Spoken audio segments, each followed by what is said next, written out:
Good morning, guys, and welcome back to my channel. Today I'm going to take a look at the cacti in my collection. And if you're interested in seeing that, stay tuned. Look at these clouds, guys. They're so big and heavy. And I mean, I appreciate it. The grass is going to be even greener, right? Anyway, as you know, I also grow cacti on this channel. And I am going to show you how they did and if they made it through winter. Did I have any losses? Let's find out. Here they are. As you know, I actually had these guys inside. So all of them stayed inside under lights at a southern exposure, literally in my living room. There was no special accommodations made for them.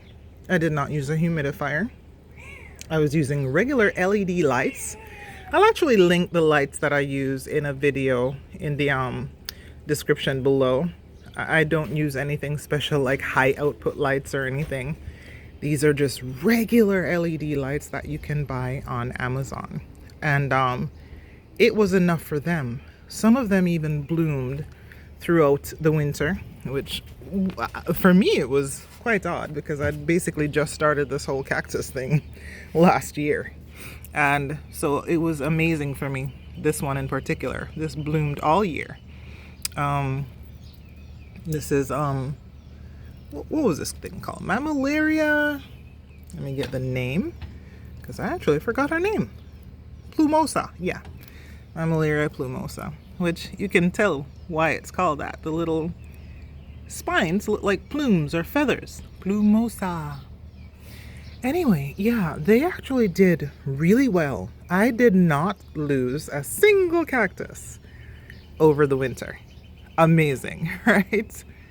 So again, despite this being zone 6, the light being horrendous during winter, not using heat mats, no special accommodations, inside, all the cacti came out alive.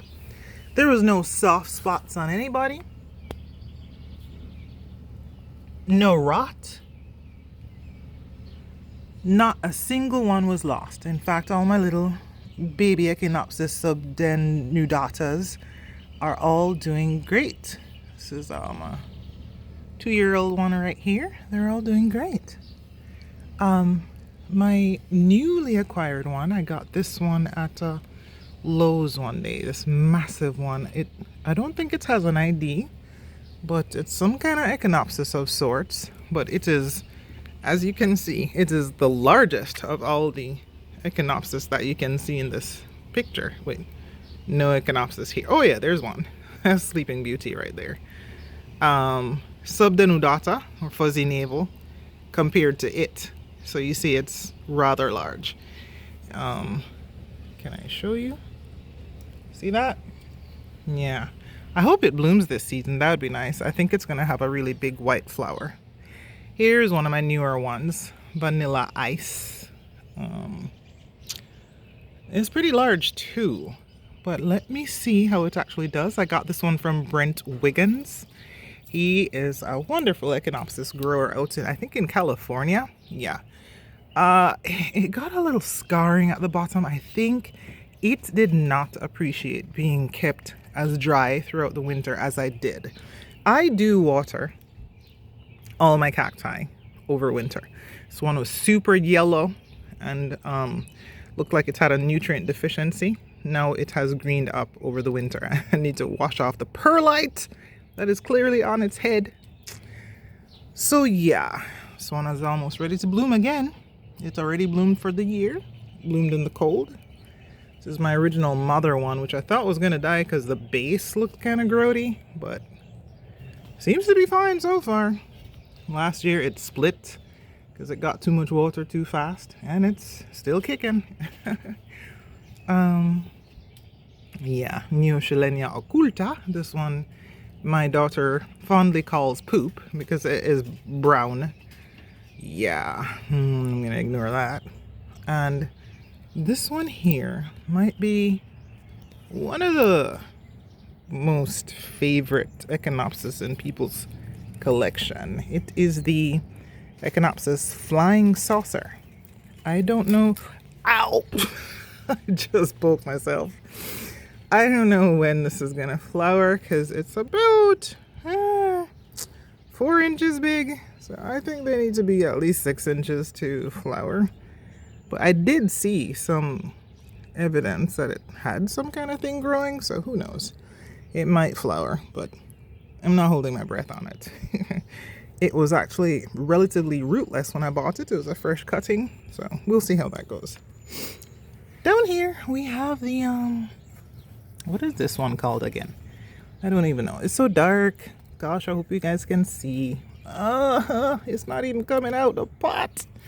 This is supposed to have some nice yellow flowers, and for some reason, I guess it is rooted quite well. I can't get the name. Mammillaria spherica. Yeah. Should have some nice yellow flowers. Oh, push it back. There we go. Yeah. That one my daughter claimed, so I'm happy to give her a like when children get interested in plants. Here we have a Parodia Leninghousii. I actually like this one. You can kind of sort of pet it. Ouch. This one was a little Home Depot find. You know, they do have a name. Focaria tigrina. Should have a vanilla scented yellow flower. It did not bloom for me this first year keeping it. I'm notoriously bad with succulents, so I'm surprised this baby survived. So I'm actually excited about that. We have Old Man's Cactus in the back, but that's a baby that will not be flowering anytime soon, and a couple other baby Echinopsis. No IDs. This was a Lowe's find. Some days I wonder if it's real. It just looks like it's there. I don't know. So yeah, guys, just looking at them, I check all my cacti as they're inside. Some of them got really shriveled and they started to like sink down into the soil. But then as spring came and the temperature warmed up and it got brighter, they started to resurface, and all what I thought was damage was not. They really were just asleep. So that's yet another thing you can give a try at in Zone 6. Cacti. Do not be afraid to try these things despite your cold, dark weather. It is definitely a possibility, you know. This one bloomed some pretty pink flowers last year. I can't wait to get to see it blooming again. This is a new ID from Hermosa Cactus on Etsy, and I am excited to see it bloom. Just so you know, I also grow these because of the fragrance. I don't know what Neoschilenia occulta will smell like, but I probably got it because of how it looks. But I do think it has some fragrant flowers whenever this one chooses to flower. No time soon, probably.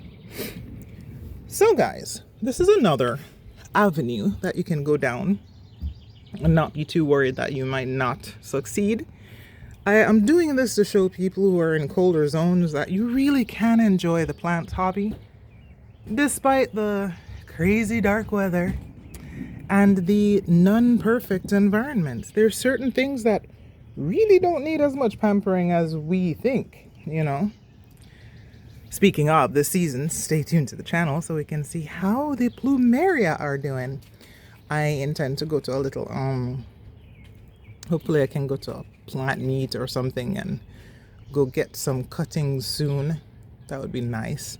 And I'll let you know. But stay tuned to the channel to see how these continue to do. So far, my only bloomer was this tiny dwarf deciduous. And believe it or not, it's my smallest one. It's just now starting to leaf out.